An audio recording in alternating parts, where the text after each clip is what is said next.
escenario. Bienvenida. Muchísimas gracias. Bueno, primero que nada agradecer a Capacitación Veterinaria por la invitación y por este excelente movimiento que están realizando. Yo creo que es una excelente labor y aporte. Y muchas gracias pues, a los que están aquí viéndonos. Pues yo sé que es una situación complicada esta que estamos viviendo, pero les agradezco que se hayan tomado el tiempo para participar en este fórum. Yo soy la doctora Daniela Chávez, realmente mi clínica diaria la he dedicado hacia el área de cardiología clínica y pues les quiero aportar un poquito sobre mi experiencia, mi humilde opinión sobre este tema que es hipertensión pulmonar. Espero y les sirva de algo en sus clínicas. Y pues bueno, empezando con esto, déjeme ver, ahí está, muy bien. El tema de hipertensión pulmonar, pues es un tema que incluso algunos se escucha como algo complicado. Sí hay pocos estudios referente a este tema, ya que el estudio para identificar esta hipertensión pulmonar se da por el cateterismo derecho, a través de la yugular, y esto puede a la hora de la clínica complicarnos un poquito el diagnóstico. Pero sin embargo, muchas veces cuando estamos trabajando con la clínica podemos pasar por alto esta enfermedad que cada vez se da más común en nuestros pacientes y puede ser la razón por la cual al momento de manejar nosotros el tratamiento, por más adecuado que sea, no mejoran como nos gustaría que mejoraran. Entonces, teniendo en cuenta este tema de hipertensión pulmonar, cómo poder identificarlo, pudiéramos ayudar a darles una calidad de vida a nuestros pacientes. Este es el estudio más reciente que se ha realizado en cuanto a lo de la hipertensión pulmonar. El día de hoy vamos a platicar un poquito de cómo se da la fisiopatología, cómo se llegan a presentar esta hipertensión pulmonar y también las causas por las cuales se pueden dar. Y finalmente me gustaría compartirles unos tips clínicos que pudieran ustedes aplicar en la clínica para poder llegar a un buen diagnóstico de esta enfermedad. Primero que nada, pues bueno, como me decían mis maestros, si la fisiología y si la fisiopatología es muy difícil entender a nuestros pacientes, es difícil saber por qué se están presentando estos signos clínicos. Entonces, para los que se nos olvida un poquito de cómo va el flujo sanguíneo a través del corazón, vamos a dar un pequeño y rápido repaso del flujo sanguíneo. Vamos a ver que la sangre no oxigenada va a llegar a través de las venas cavas hacia mi atrio derecho, va a atravesar a través de la válvula tricuspidia hacia el ventrículo derecho, pasando posteriormente a la válvula pulmonar a través de la arteria pulmonar hacia los pulmones, se va a oxigenar dentro de los pulmones y posterior va a regresar a través de las venas pulmonares hacia el atrio izquierdo y va a atravesar la válvula mitral, ventrículo izquierdo, posterior aorta, bueno, válvula aórtica y la aorta hacia el resto del cuerpo. Teniendo en cuenta este mecanismo o déjeme ver el puntero, y lo puedo poner aquí, muy bien. Entonces quedamos que era a través de las venas cavas, atrio derecho, válvula tricuspidia, ventrículo derecho, va a pasar válvula pulmonar, arteria pulmonar, se oxigena dentro de los pulmones y regresa ya oxigenada a través de las venas pulmonares, atrio izquierdo, válvula mitral, ventrículo izquierdo, válvula aórtica y finalmente hacia el resto del cuerpo. Si yo logro identificar este flujo sanguíneo, puedo llegar a predecir los signos clínicos que va a llegar a presentar mi paciente o qué estructuras se van a ver afectadas si tengo algún cambio en una de estas morfologías del corazón. Por ejemplo, si tenemos algún cambio en el atrio izquierdo, yo sé que la sangre que viene de las venas pulmonares se puede ver afectada, las presiones, al igual que las presiones del ventrículo izquierdo, ¿verdad? Porque es el flujo como va a pasar la sangre. Entonces, tomar esto en cuenta puede darnos una idea de qué signos clínicos va a pasar mi paciente.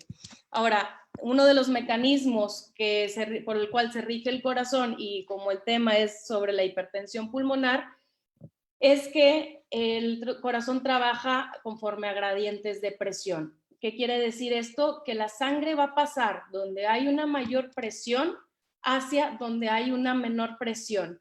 Entonces, tomando en cuenta estas presiones que tenemos ubicadas dentro del corazón, se va a regir el flujo sanguíneo. Y esto va a ser bien importante porque si tenemos una alteración, por ejemplo, en este caso que vamos a hablar sobre el flujo pulmonar, si tenemos una alteración en esta presión, me va a llegar a afectar otras presiones dentro del corazón, ya sea del ventrículo derecho, la presión dentro de los pulmones o del atrio izquierdo. Ahorita vamos a ver cuáles son las causas por las cuales se pueden dar estos cambios o estas alteraciones de presiones, pero teniendo en cuenta aquí principalmente que la presión normal de la arteria pulmonar va a ser o va a radicar entre los 20 milímetros de mercurio.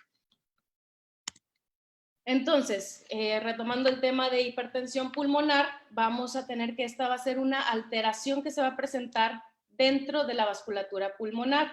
Vamos a clasificar como hipertensión pulmonar cuando esta presión se eleve arriba de los 30 milímetros de mercurio. Estamos hablando que la presión normal es de 20 milímetros de mercurio. Cuando hay una alteración y esta sobrepasa los 30 milímetros de mercurio, podemos clasificarla como hipertensión pulmonar.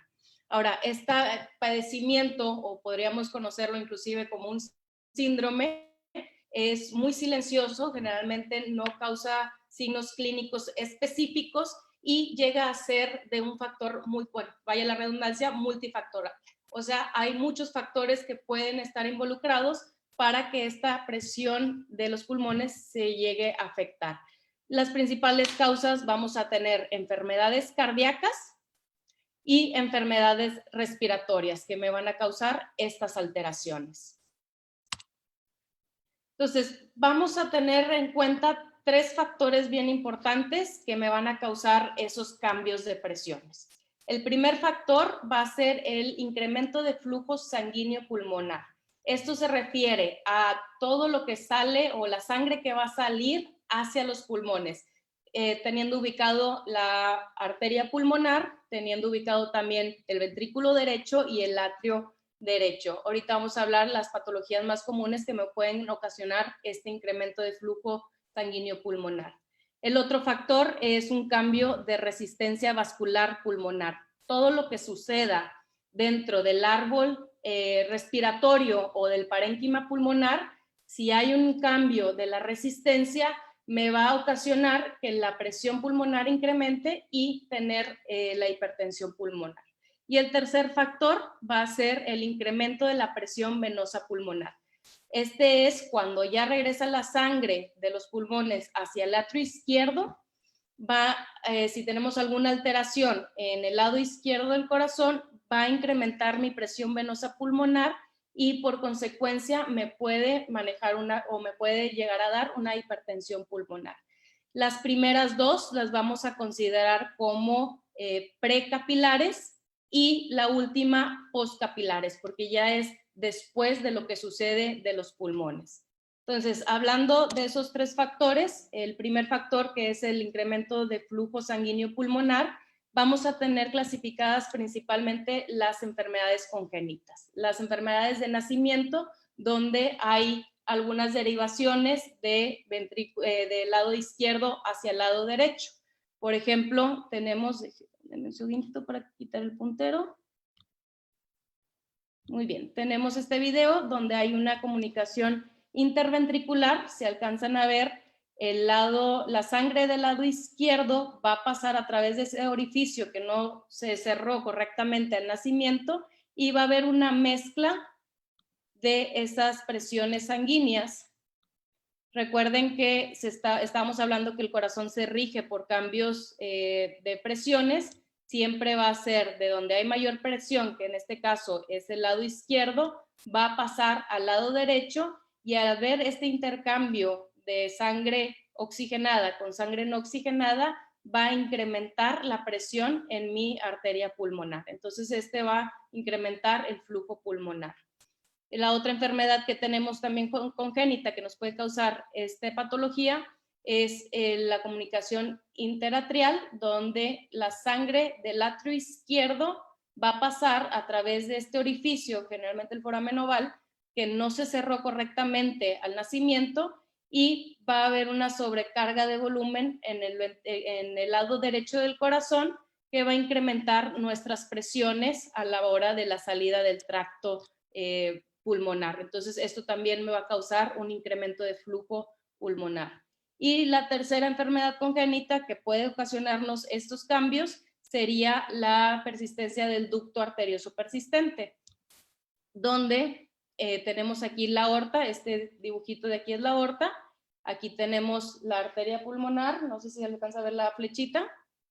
Bueno, aquí tenemos la arteria pulmonar y va a haber un intercambio de la aorta a través de un conducto que no se va a cerrar al nacimiento hacia la arteria pulmonar. Ahora, este conducto persistente puede, al momento de hacerse crónico ya con el tiempo, revertirse y cambiar las presiones, que la presión de la arteria pulmonar supere la presión de la aorta y sea un ducto reverso. Pero todo eso me va a causar que la presión dentro de mis pulmones se incremente. Entonces, incremento del flujo pulmonar principalmente se va a dar por defectos congénitos, ya sea el PDA, el defecto interventricular o el defecto interatrial.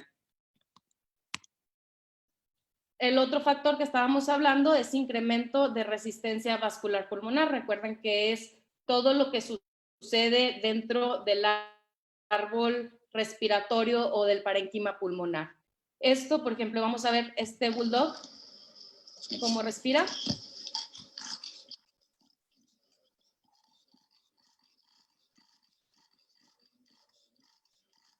Noten el esfuerzo respiratorio que tiene este bulldog a sus 3 años, 4 años de vida que lleva respirando así constantemente. En este otro video vemos cómo el paladar impide la entrada de oxígeno o de aire, más bien, hacia la tráquea, lo cual esta enfermedad me va a causar una hipoxia crónica. Entonces, cualquier enfermedad respiratoria que me cause una hipoxia crónica, una falta de oxigenación, lo que va a hacer el sistema respiratorio es tratar de compensar causando una vasoconstricción para redistribuir el flujo y poder obtener ese oxígeno que le está faltando. Además de eso, se va a ver una liberación de factores de crecimiento, ya sea de plaquetas, de serotonina o endotelinas, que me van a causar una remodelación vascular. Y muchas veces son pacientes que pueden llegar a causarnos inflamaciones crónicas o inclusive fibrosis o necrosis de ciertas zonas en el árbol respiratorio. Vamos a ver también en situaciones de colapso traqueal, donde el flujo se impide, una tos crónica que me va a causar a la larga una hipoxia en el árbol respiratorio, va a causarnos esta remodelación vascular pulmonar, va a causarnos obstrucción luminal vascular, o sea, el volumen o el lecho de los vasos sanguíneos se van a ver obstruidos o se van a ver vasoconstruidos, y eso a la larga me va a causar también enfermedades hipóxicas y causar hipertensión pulmonar. Vamos a cambiar la resistencia dentro de nuestro parénquima pulmonar. Aumentos también de la viscosidad de la sangre y destrucción del parénquima pulmonar. Todo lo que hablábamos de situaciones crónicas que me puedan causar cambios como fibrosis, calcificaciones, en cuanto a todo eso. Este es un pacientito, se llama Zoe, es una pomerania de 8 años y este pacientito tenía ya varios meses con problemas respiratorios, llegó con signos de tos, regurgitación y disnea. Este paciente, al momento de tomar una radiografía, observamos aquí, no sé si alcancen a ver la flecha, si no les hago el puntero, esta estructura de aquí, que está fuera de lo normal, lo cual decidimos hacer una tomografía computarizada y observamos estructuras de neoplasias.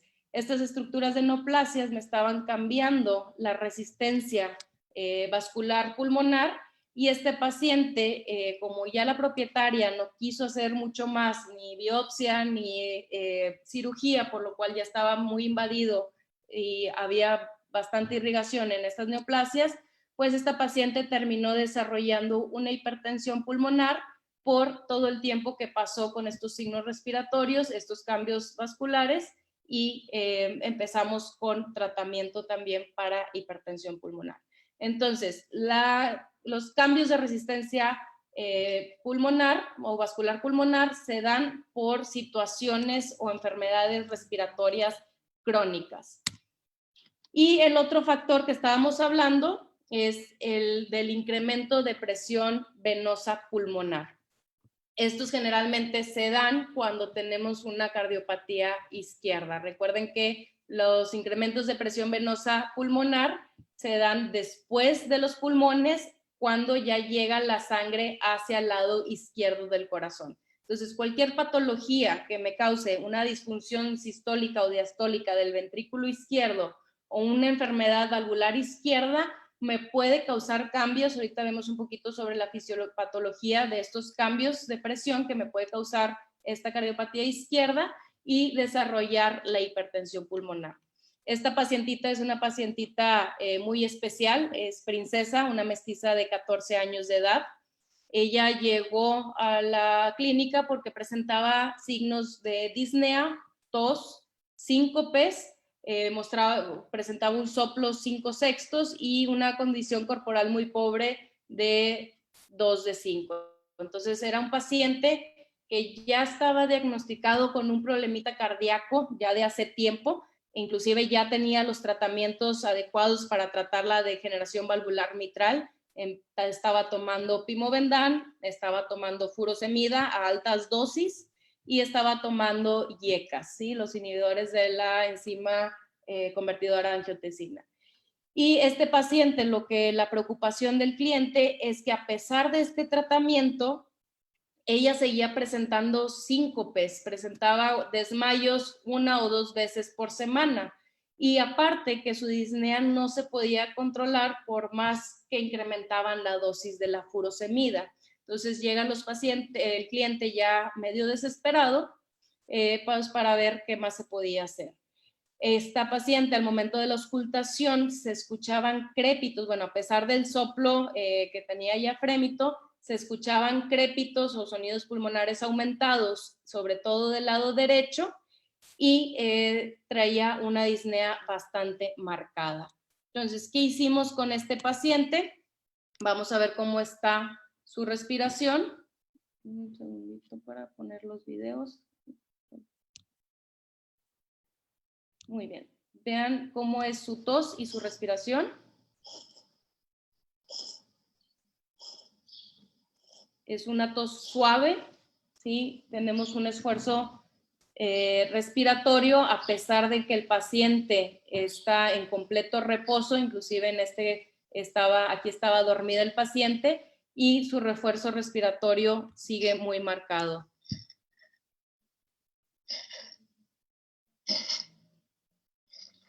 Es una tos húmeda, lo cual nos hace sospechar de que el problemita pudiera ser por causa del corazón, que nos estuviera comprimiendo a lo mejor el atrio izquierdo, la tráquea, y por eso presentaba ese tipo de tos. Decidimos tomarle una radiografía para ver qué estaba sucediendo con ese corazoncito. Si alcanzan a ver, en esta radiografía se muestra una elevación de la tráquea. Poner punteo. Aquí está, la elevación de la tráquea, una evidente cardiomegalia donde ocupa gran parte del corazón del tórax. Vamos a ver cómo el contacto cardioesternal está aumentado.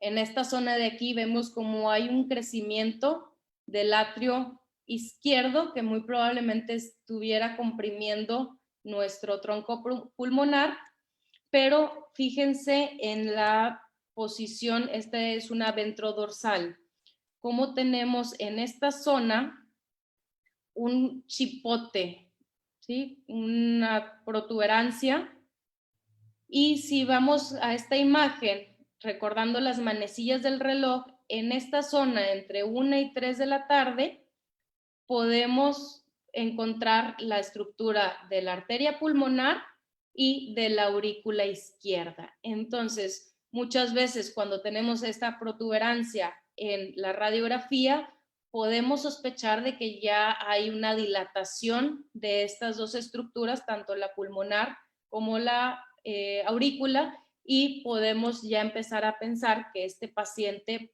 pudiera presentar hipertensión pulmonar. Fíjense también, bueno, vean claramente cómo está la condición corporal de nuestro paciente. Traía una respiración abdominal y si alcanzan a ver, empezamos a notar una hepatomegalia evidente, donde muy probablemente este hígado estaba congestionado, secundario haya una cardiopatía del lado derecho. Entonces, además de que tuviera la degeneración valvular mitral, también presenta ya una cardiopatía del lado derecho, lo cual es altamente sugestiva a una hipertensión pulmonar. Estas no son las mejores imágenes o mejores tomas del ultrasonido, pero en esta toma podemos, a ver si un poquito más adelante, podemos ver el engrosamiento de la válvula mitral, alcancen a ver cómo se ve más gruesa, más blanca de lo normal. Esto de aquí es el ventrículo, déjame poner el puntero.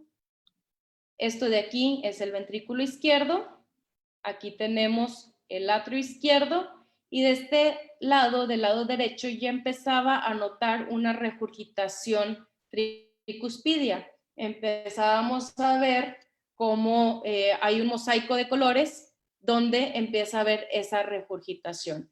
En el otro lado de la fotografía vemos aquí donde está la aorta, y esto que estamos señalando acá es la arteria pulmonar. Normalmente la aorta y la arteria pulmonar deben tener prácticamente el mismo tamaño. Ahorita vamos a platicar un poquito sobre el ultrasonido y la identificación, pero vayan dándose una idea de que hay ya una distensión de esta arteria pulmonar, hay una regurgitación tricuspidia, lo cual este paciente, cuando se empezó a tratar para hipertensión pulmonar, además de todos los medicamentos que ya tenía cardíacos, empezó a mejorar y afortunadamente este paciente dejó de tener esos síncopes. Entonces, es una clave bastante importante que tenemos que tomar en cuenta cuando tenemos pacientes con degeneración valvular mitral o pacientes que tienen cardiopatía del lado izquierdo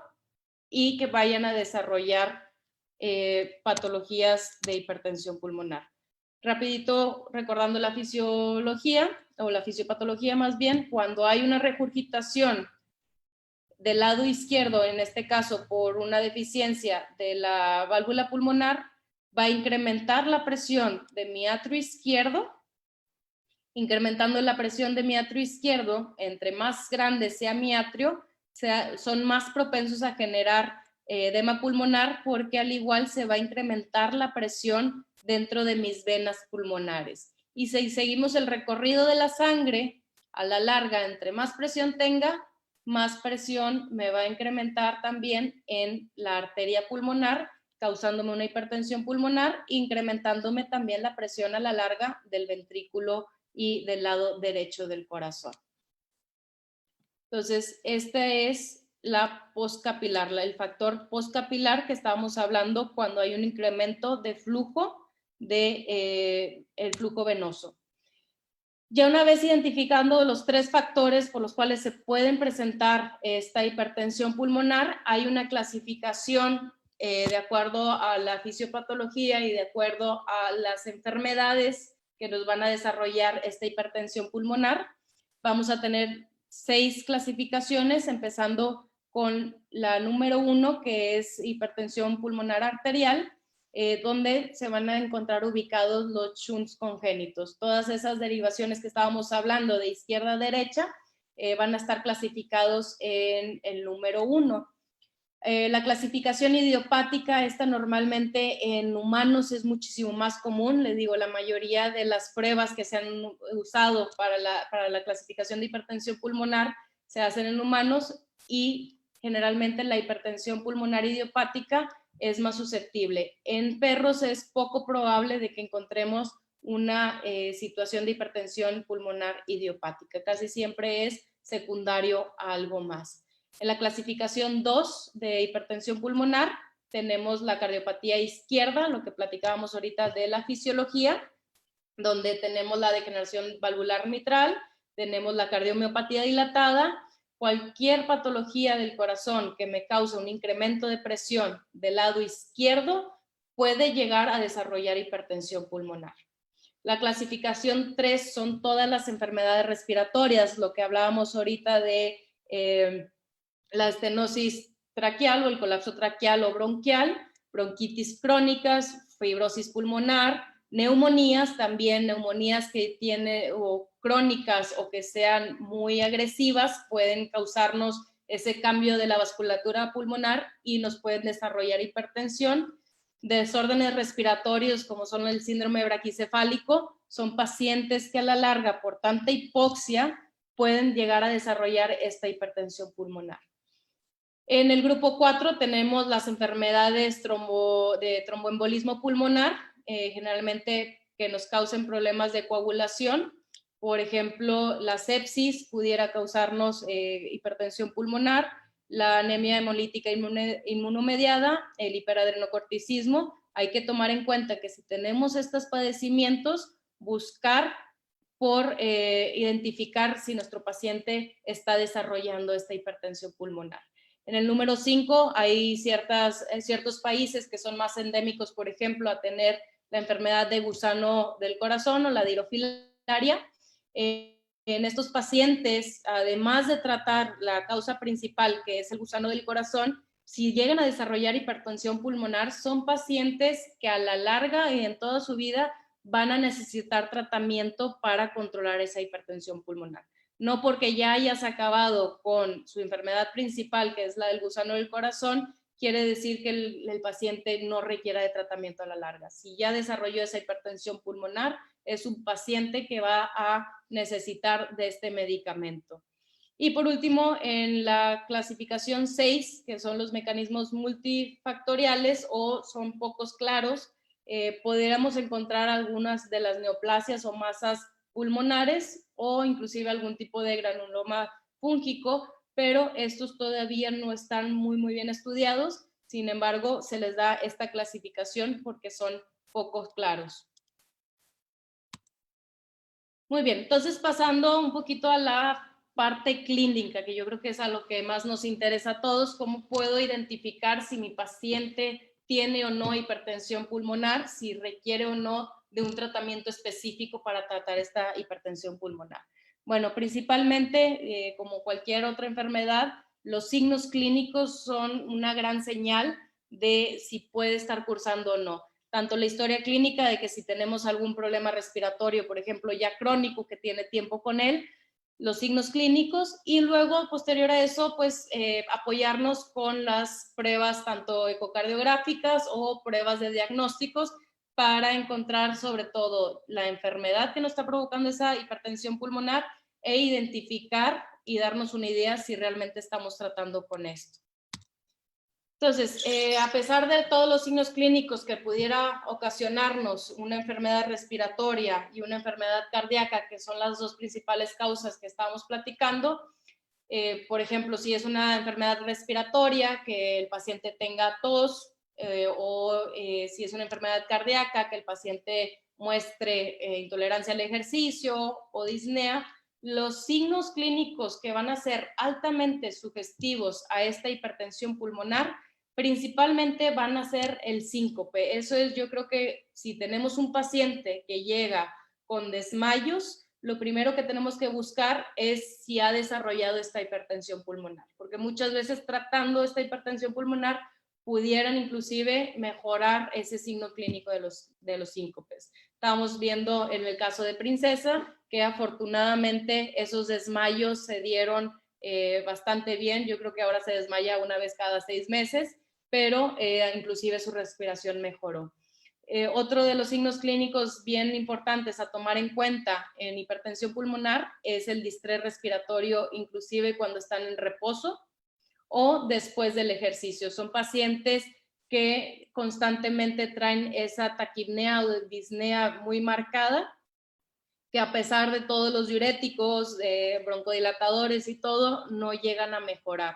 signos clínicos como mucosas cianóticas o mucosas pálidas por una mala oxigenación o mal intercambio de oxígeno, y signos clínicos de insuficiencia cardíaca derecha, porque estábamos hablando que generalmente cuando se afecta la hipertensión pulmonar vamos a tener signos clínicos o signos de insuficiencia cardíaca derecha, y estos pueden ser como pulso yugular positivo, presencia de ascitis, congestión hepática, o hay veces que pudiéramos tener inclusive fusiones pleurales.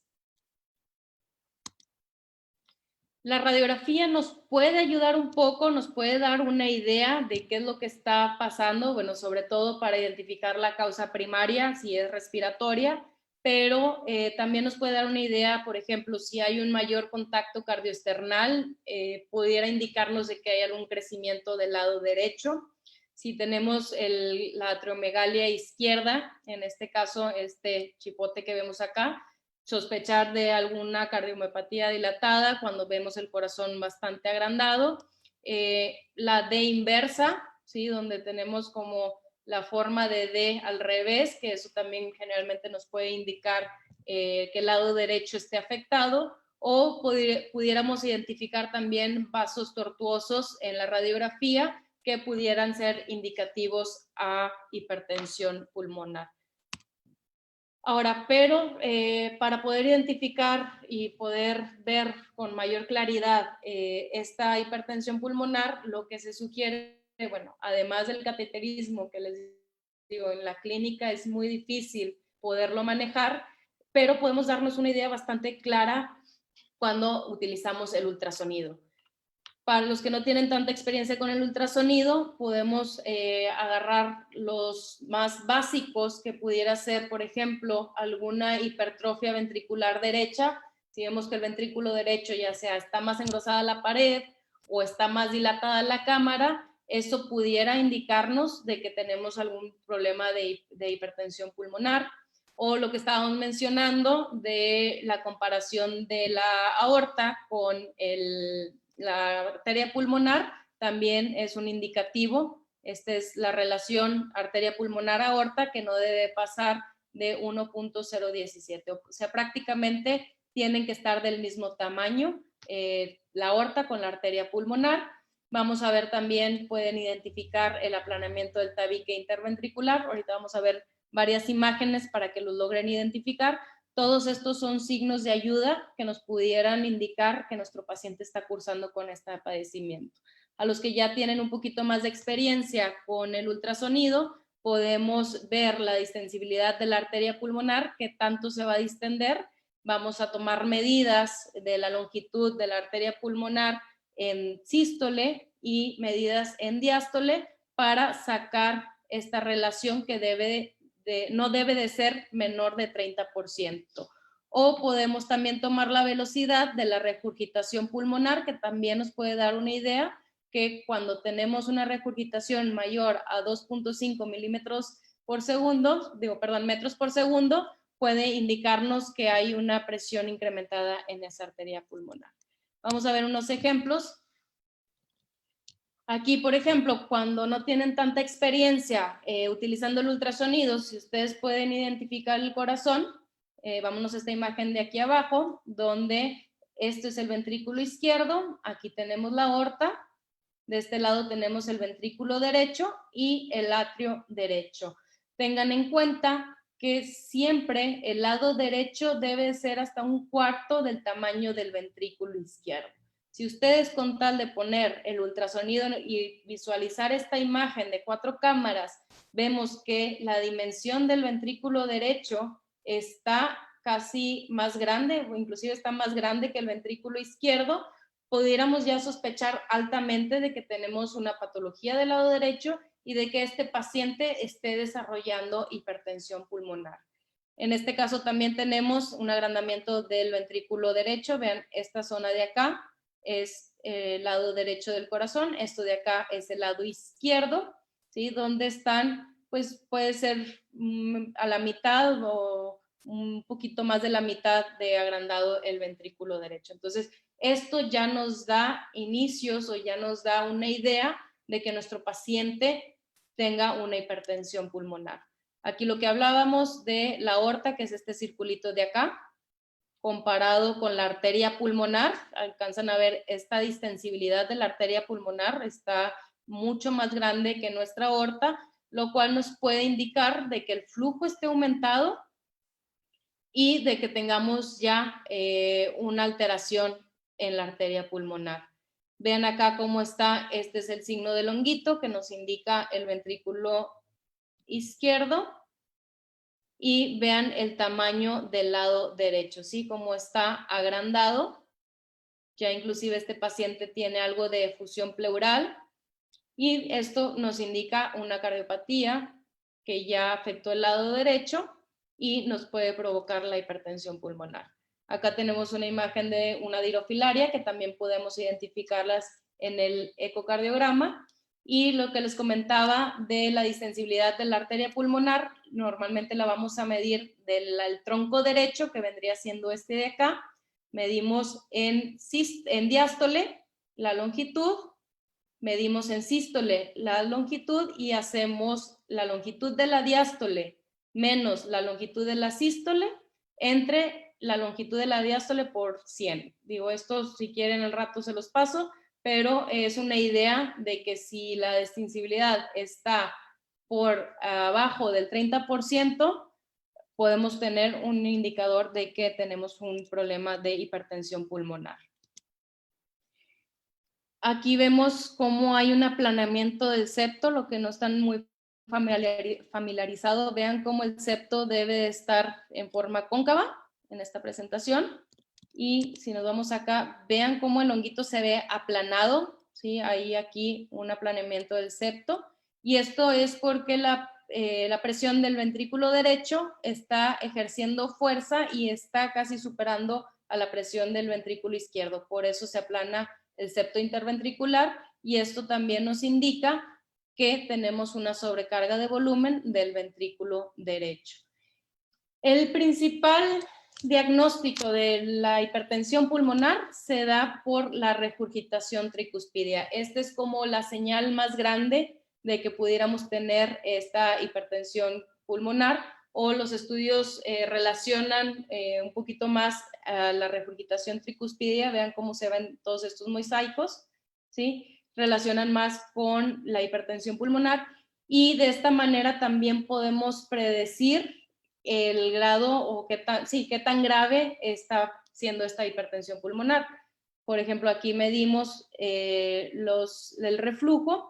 Les digo, podemos tomar en cuenta qué tanto, y haciendo la ecuación de Bernoulli podemos estimar la presión dentro de la arteria pulmonar. Ahora, todo esto es bastante sugestivo. Les digo, la mejor manera es por cateterización, pero con esto podemos darnos una idea bastante grande. Esto es lo que normalmente manejan según un estudio comparado con el catéter y con la medición de la regurgitación tricuspidia, es lo que más o menos manejan de presiones en la aorta, digo, en la arteria pulmonar, perdón.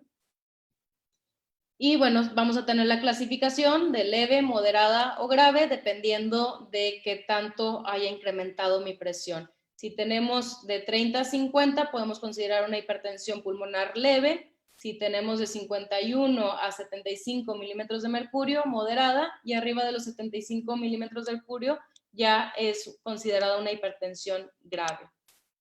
Entonces, retomando la parte clínica, para que no se me aburran, ¿qué es lo primero que debemos hacer? Es identificar la causa principal.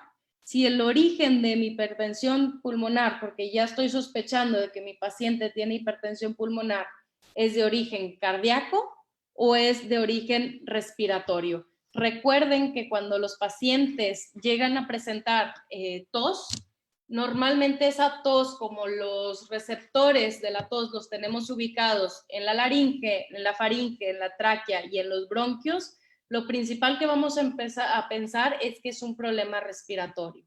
Ahora, pudieran ir de la mano un problema cardíaco con un problema respiratorio, y muchas veces nos va a tocar atender o medicar para ambos problemas. Pero principalmente es identificar si viene por parte del corazón o si viene por parte de un problema respiratorio. Cuando estamos tratando una enfermedad respiratoria, este protocolo a mí me ha servido mucho porque entre más pronto lleguemos a nuestro diagnóstico, podemos dar un mejor tratamiento. Muchas veces empezamos a tratar sin tener mucha idea de lo que está sucediendo con nuestro paciente y pudiéramos ocultar ciertos signos o cierta evidencia que nos puede ayudar a llegar a un diagnóstico. Entonces, mi protocolo para poder llegar a un diagnóstico de una enfermedad respiratoria, principalmente utilizamos el método de radiografía, podemos apoyarnos con un ultrasonido también, pero en la radiografía podemos ver estructuras, por ejemplo, colapso traqueal, en este caso hay un ligero colapso traqueal en esta zona, ver si tenemos alguna bronquitis crónica, si hay algún patrón bronquial marcado, alveolar, dependiendo de pues la situación en la cual esté tratando, ¿verdad?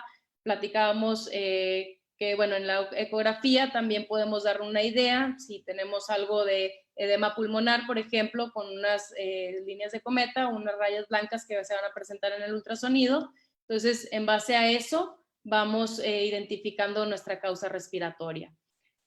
En cuanto a los estudios de sangre, pues es bien importante sobre todo una biometría hemática. La biometría hemática o el hemograma nos va a ayudar a definir si tenemos, por ejemplo, algún problema de infeccioso o algún problema de neumonía, darnos una idea hacia dónde va nuestro origen respiratorio. Entonces, la biometría hemática o en caso, por ejemplo, de procesos alérgicos o parasitarios, hay veces que podemos ver un incremento de eosinófilos en la biometría y de esa manera ir viendo un poquito sobre la situación de nuestro padecimiento. En zonas endémicas de dirofilaria, pues obviamente realizar la prueba 4DX para ver si realmente tenemos el padecimiento de la dirofilaria y empezar a tratar correctamente. Y esto, si nos llega a salir positivos, pues bueno, apoyarnos con la radiografía para ver si no tenemos ya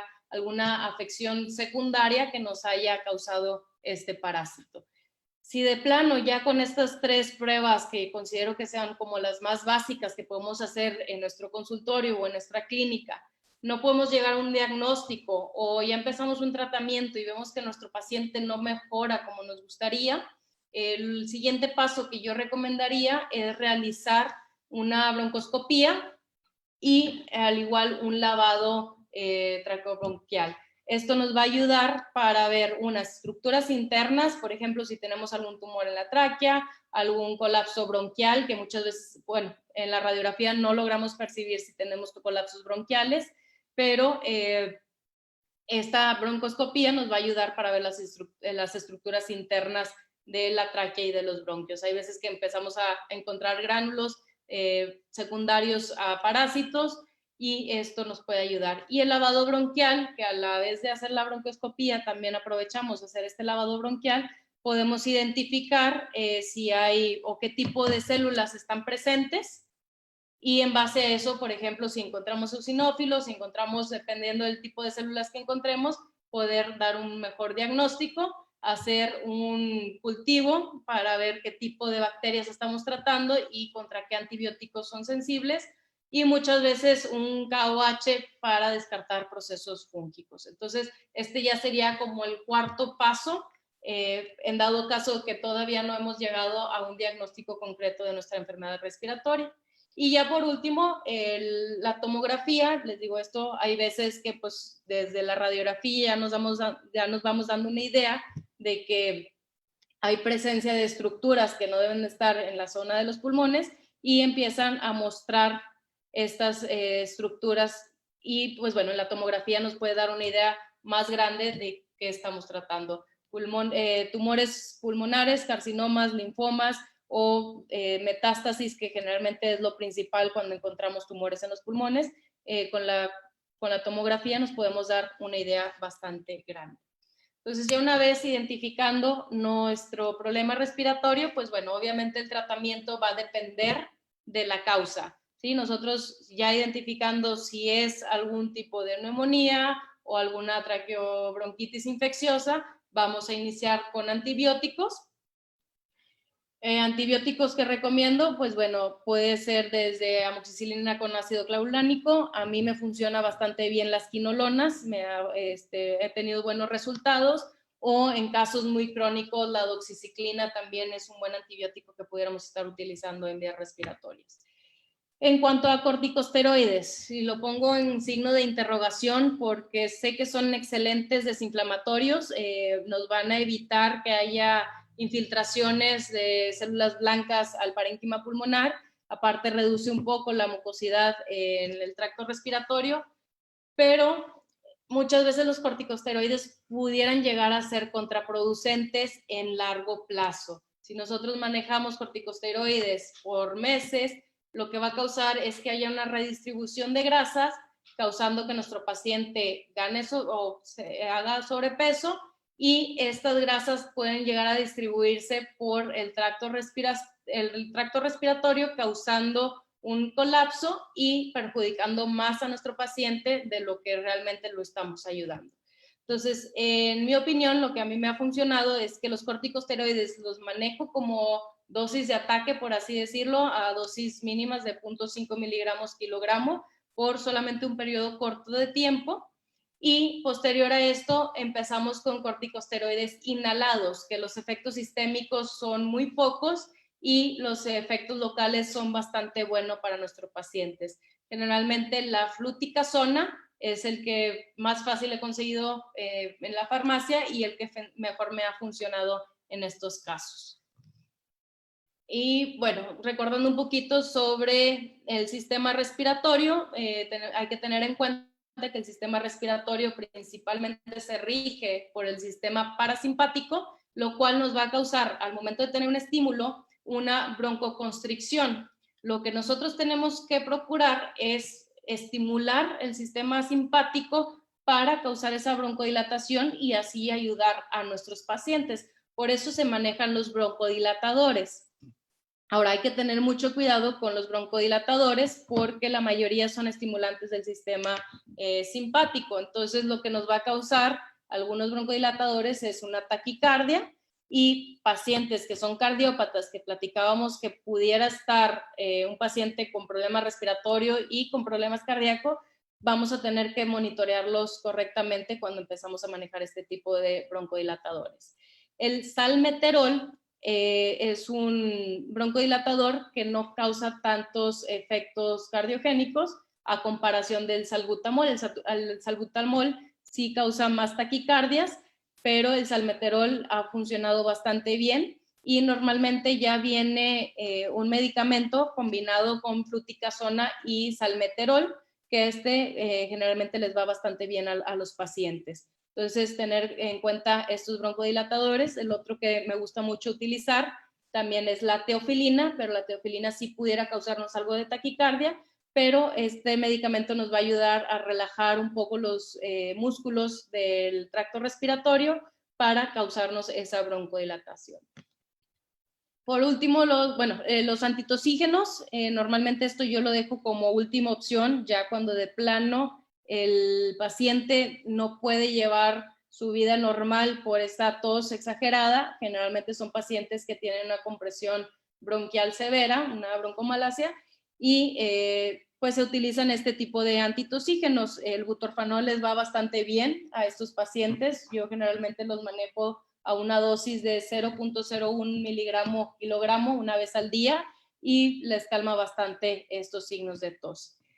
Y pues bueno, el medicamento por el cual estamos dando esta charla, el sildenafil, que es un inhibidor de la fosfodiesterasa 5, que es el tratamiento de elección para pacientes con hipertensión pulmonar. Este medicamento es el que nos va a ayudar a reducir la presión pulmonar porque trabaja meramente en los pulmones y nos va a causar pues que la presión empiece a bajar, ¿verdad? Entonces el sildenafil es el tratamiento cuando ya tenemos identificado un paciente con hipertensión pulmonar.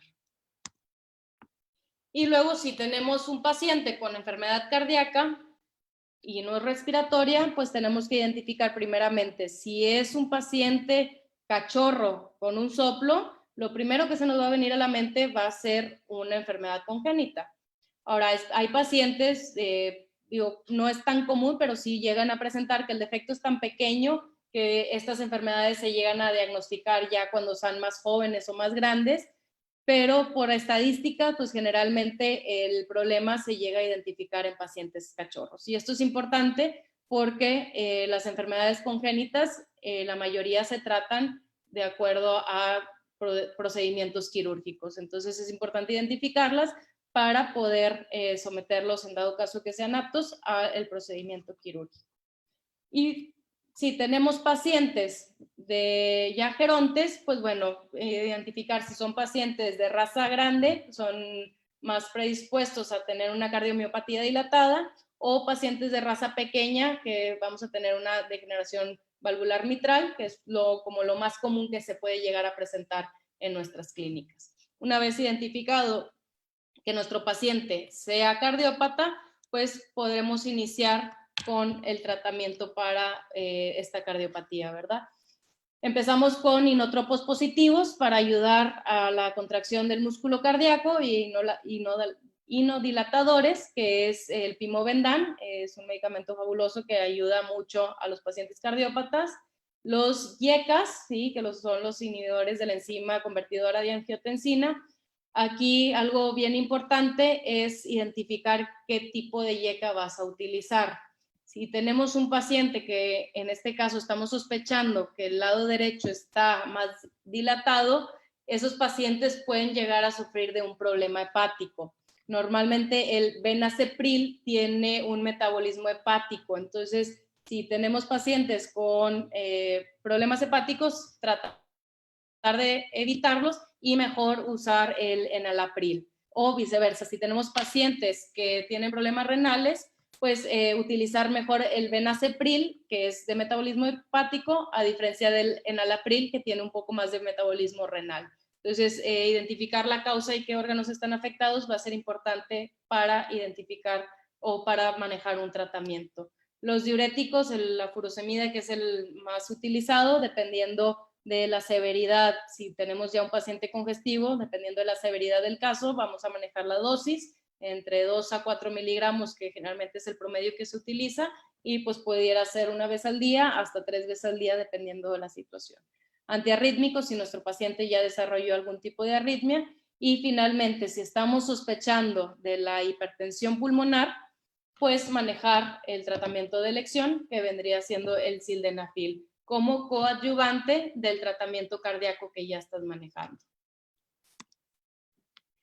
Ahora, pacientes que pues, estamos hablando de hipertensión pulmonar y estamos hablando que generalmente son pacientes que ya tienen sobrecarga del volumen del lado derecho del corazón, hay veces que van a llegar con efusiones pleurales y son pacientes que van a llegar también con efusión abdominal. Entonces, en estos casos, por más diurético que les manejemos a estos pacientes, no vamos a tener un cambio como nos gustaría, y son pacientes que vienen con una disnea marcada por lo mismo de que pues el líquido está ocupando espacio en la cavidad torácica, o en el abdomen se incrementa la presión intraabdominal, hay un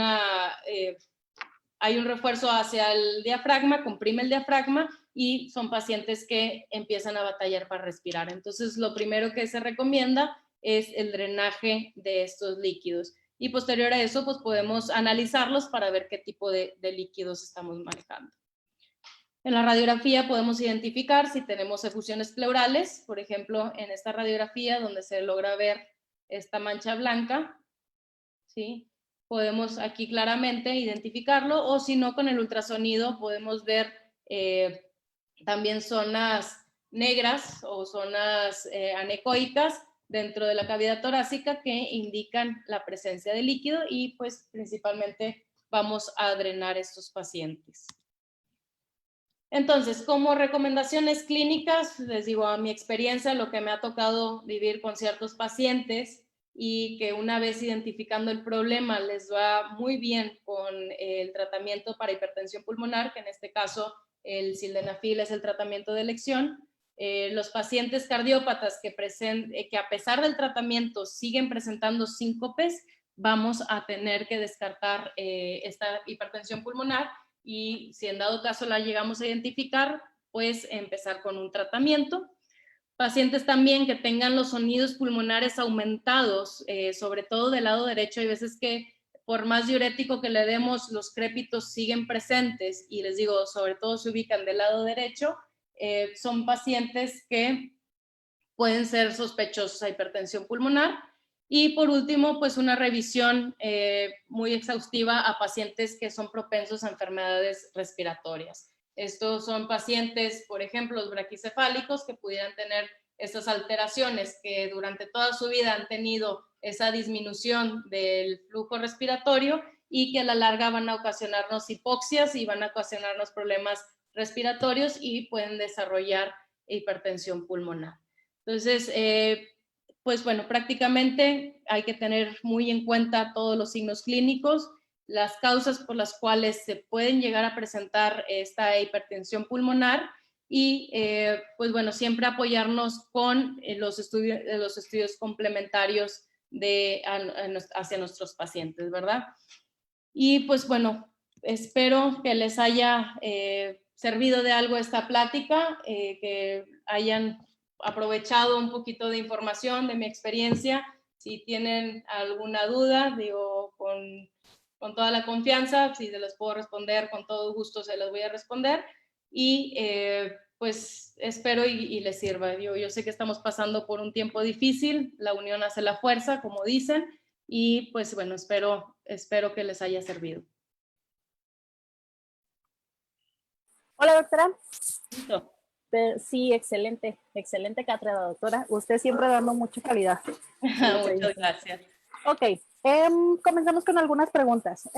Corticosteroides, ¿cómo usa las dosis? ¿Cómo uso la dosis de corticosteroides? Sí. Muy bien, yo casi siempre empiezo con una dosis desinflamatoria a 0.5 miligramos kilogramos, empiezo cada 12 horas por alrededor de unos 5 días y luego hago dosis reducción, igual 0.5 miligramos kilogramo cada 24 horas por unos 5 días también y luego posterior a 0.5 miligramos kilogramo cada 48 horas y esto lo pudiéramos alargar un poquito más. Ahora, yo siempre me baso en si realmente el paciente ha estado mejorando o si llega a recaer, pues empezamos ahora sí con el uso de corticosteroides inhalados para evitar lo que platicábamos sobre la redistribución de las grasas y no llegar a perjudicar a nuestro paciente.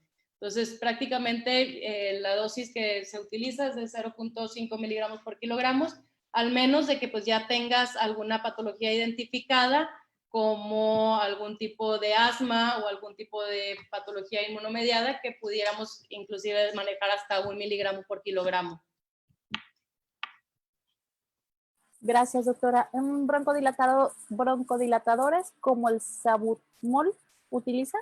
El salbutamol generalmente puede causarnos algo de taquicardia, por eso hay que tener mucho cuidado con esa utilización, sobre todo cuando tenemos pacientes cardiópatas, pero más que todo el salmeterol, que es un derivado del salbutamol, tiene nada más distintos mecanismos de acción. El salmeterol causa menos efectos cardiogénicos y es muchísimo más seguro, entonces ese sí lo utilizo bastante. Les digo, ya hay una presentación que viene en la fluticasona, que es un corticosteroide, junto con el salmeterol, y esa se puede aplicar normalmente, dependiendo del cuadro clínico, si es muy severo, hasta cada 6 horas, y posterior ir alargando cada 8 horas o cada 12 horas, depende de la situación. Gracias. ¿Qué medicamentos, que si es posible que pueda repetir el medicamento para la tos que utiliza, doctora? El butorfanol. El butorfanol a dosis de 0.01 miligramo por kilogramo una vez al día. Gracias. La doctora Andrea Espinosa. Doctora, muy didáctica. Tengo 2 preguntas como antitusígeno. ¿Recomienda codeína, dosis y tiempo de uso? La codeína, sí, he escuchado a muchos colegas que la utilizan y que le va muy bien. Sinceramente, yo no tengo mucha experiencia con la codeína, puesto que me ha sido muy difícil ubicarla, por eso normalmente utilizo el butorfanol, pero tengo tengo varias referencias de que la codeína es utilizada y que es muy buena.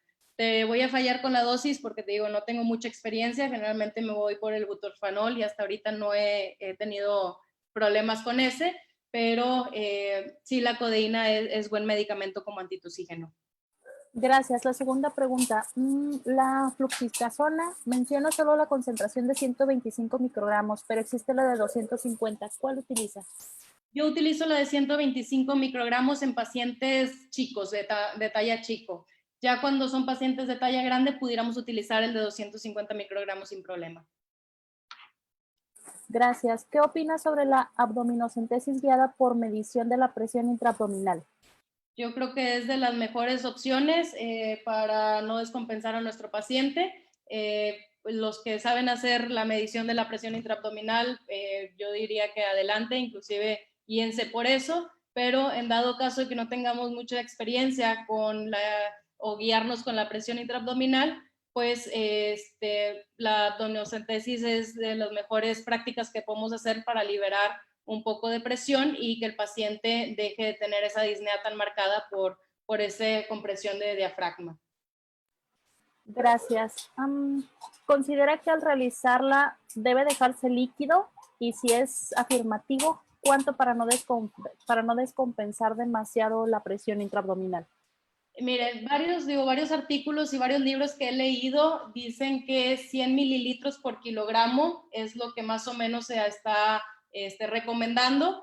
Realmente tendríamos que ver también qué tipo de líquido abdominal tenemos, si es líquido alto en proteínas, si es trasudado, si es exudado, porque dependiendo de eso vamos a drenarlo. Yo generalmente dreno a mis pacientes la mayor cantidad de líquido posible, los dejo en observación para observar que no haya ningún tipo de descompensación y generalmente les va bastante bien. Gracias. En casos de problemas respiratorios, ¿recomienda emplear nebulizaciones? Y de ser así, ¿qué medicamentos utiliza? Sí, en caso de las nebulizaciones son excelentes, sobre todo cuando tenemos problemas con mucho expectoración. Por ejemplo, la bromexina nebulizada me ha funcionado bastante bien, sobre todo en casos de neumonía, es muy buena. Y sobre todo, por ejemplo, pacientes ya gerontes, el cambio de la mucosidad en las vías respiratorias suele ser más espeso. Entonces, también pacientes con alérgicos, pudiera ser inclusive solamente cloruro de sodio, hacer las nebulizaciones, pero inclusive si quieren agregar algo de mucolítico, les va bastante bien. 1 o 2 veces al día, por unos 4 o 5 días veo que tienen buena respuesta. Gracias. ¿La dosis que utiliza de sildenafil? Del sildenafil, bueno, aquí qué bueno que lo mencionas, es muy importante tener mucho cuidado de iniciar con una dosis mínima, porque si nosotros iniciamos con una dosis muy elevada, al momento de bajar la presión la presión pulmonar muy rápido, puede causarnos un desbalance o descompensación de las presiones y generar edema pulmonar. Entonces, generalmente la dosis del sildenafil va de 0.5 miligramos hasta 2 miligramos y yo inicio con 0.5 miligramos kilogramo 2 veces al día, o inclusive hay veces que inicio con 0.2 miligramos kilogramo 2 veces al día, y poco a poco ir incrementando la dosis hasta ver que nuestro paciente se estabilice en cuanto a signos clínicos. Lo más que he utilizado es a 2 miligramos kilogramo y generalmente les va bastante bien. Gracias. ¿Qué IECA utiliza teniendo en cuenta su parte renal? Si está afectada, benacepril o enalapril. ¿A qué dosis, frecuencia de tiempo y administración, por favor? Muy bien. Si tenemos la parte renal afectada, lo que recomiendo es el benacepril, ya que es de metabolismo hepático. La dosis es de 0.5 miligramos kilogramo 2 veces al día, pues vía oral. Gracias. ¿Ha realizado cirugías para cachorros a agujero oval? Sinceramente no, sé que en México ya las están utilizando. La última vez me pasaron una cotización de como 160,000 pesos aproximadamente es lo que están saliendo de estas cirugías, pero pues bueno, la verdad es que sí me gustaría a la larga empezar con este tipo de cirugías y todo lo demás. Sé que en México sí las realizan, entonces pudiéramos, que me pasen el contacto en dado caso de que tengan alguna duda. Gracias. Para la realización de abdominocentesis debe de realizarse con el paciente canalizado y terapia de líquidos para evitar una descompensación de la presión intraabdominal. No necesariamente, sí canalizado por cualquier emergencia. Yo siempre sugiero que mis pacientes estén canalizados. La terapia de líquido no es necesaria, en mi opinión, y pues les digo, generalmente el paciente es completamente despierto y se libera la presión intraabdominal sin ningún problema.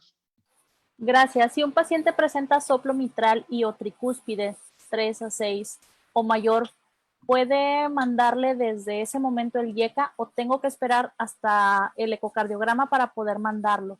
Ya que otro medicamento me comentó que puede interferir con el estudio, ¿es cierto?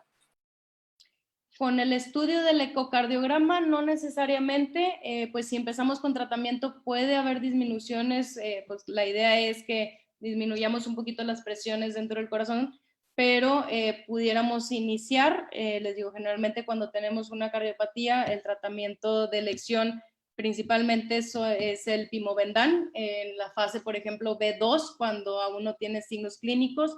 Yo en lo personal utilizo el IECA ya cuando son pacientes congestivos o que de plano con el pimobendan y la furosemida no responden al tratamiento y recaen en edema pulmonar. Gracias. ¿El sildenafil se maneja de por vida? Sí, el sildenafil ya es un medicamento que se toma de por vida. Les digo, la dosis va a depender de qué tan estable logramos o qué tanto logramos estabilizar la presión pulmonar, pero muchas veces nos vamos guiando también por los signos clínicos.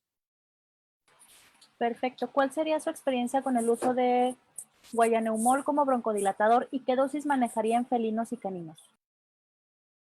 Ay, perdón, se te cortó un poquito, Abby. Gracias. ¿Cuál es su experiencia con el uso de guayaneumol como broncodilatador y qué dosis manejaría tanto en felinos como en caninos?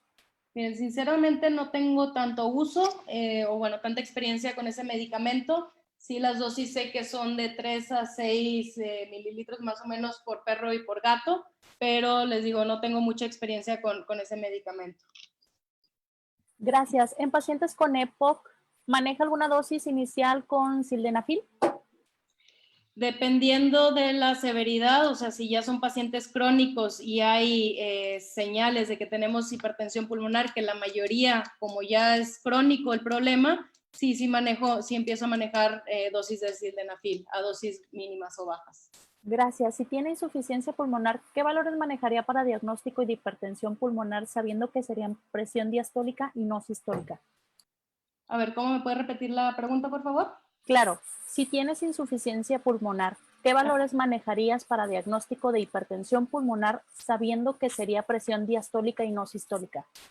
Ok, sí, vamos a generalmente la presión, o bueno, la presión la hipertensión pulmonar se mide sobre todo con la presión sistólica, ¿sí? Podemos tener otros factores que puedan o que nos hagan sospechar de que tengamos una hipertensión pulmonar, por lo que platicábamos de la regurgitación tricuspidia. Sobre todo ahí es donde vamos a tener ese índice, si tenemos regurgitación tricuspidia, es el valor que se acerca más cuando tenemos una insuficiencia o bueno, una hipertensión pulmonar. Entonces yo utilizaría, en dado caso de que están sospechando de una insuficiencia diastólica, medir el reflujo tricuspidio y dependiendo de eso tomar decisiones de si iniciar tratamiento o no.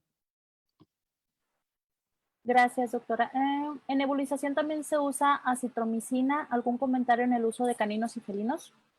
Si llego a utilizar antibióticos para nebulizar, generalmente utilizo la marvofloxacina, que me ha funcionado bastante bien. Acitromicina realmente casi no la utilizo. La gentamicina también es un buen antibiótico que pudiera llegar a nebulizarse y tener buen efecto. Entonces yo recomendaría esos dos a los cuales yo tengo experiencia.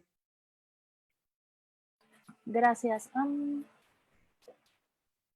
¿Qué experiencia tiene y cuál sería la dosis y frecuencia de gentamicina en nebulización para perros y gatos? Se podría utilizar de 80 miligramos cada 8 horas por la nebulización más o menos, y generalmente lo diluyo con cloruro de sodio para que pueda penetrar bien a los pulmones.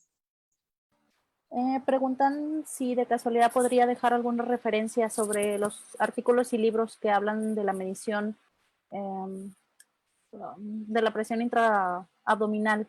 Ajá. Y claro que sí, igual ahorita les pongo las referencias, sí, con todo gusto. comentan que hay una doctora que se llama Alejandra Mejía, dice que ha estado tratando de comunicarse, doctora. Entonces, igual y al final que nos envíe un inbox y vemos para que pueda comunicarse con éxito con la doctora Daniela. Sí, claro que sí, con todo gusto. Ok, gracias. ¿Qué opinas sobre el uso de humidificadores, vaporizadores y nebulizadores, doctora? Pues lo que comentábamos de la nebulización son excelentes, sobre todo cuando tenemos, por ejemplo, procesos alérgicos y cuando tenemos, por ejemplo, pacientes gerontes. Esto nos va a ayudar a que las flemas o la secreción de la vía respiratoria de los pacientes sea menos viscosa y no provoque obstrucciones. Gracias. ¿Tiene experiencia con el jarabe dextrometorfano? Sí, me ha ido bien. Sinceramente no recuerdo ahorita bien la dosis, pero sí es buen medicamento para antitogígeno también. Nada más que sí he visto que los pacientes al momento de dárselo se ponen un poco ansiosos y también pudiera causarnos algo de taquicardia.